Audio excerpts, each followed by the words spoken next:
گرچه هیچ نشانه نیست اندر وادی، بسیار امیدهاست در ناامیدی.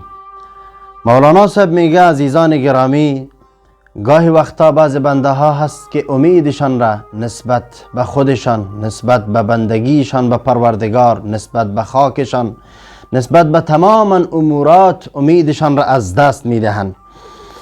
میگه گرچه هیچ نشانه نیست اندر وادی، بسیار امیدها هست در ناامیدی.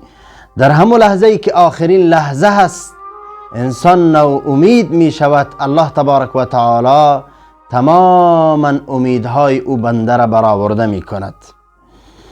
سهم ما یا رب ز درگاهت بجز ماتم نبود، سالها در جنگ آتش سوختن ما کم نبود. سالها با روح زخمی داغ غربت داشتیم، سرنوشت ما دیگر جز حسرت و جز غم نبود.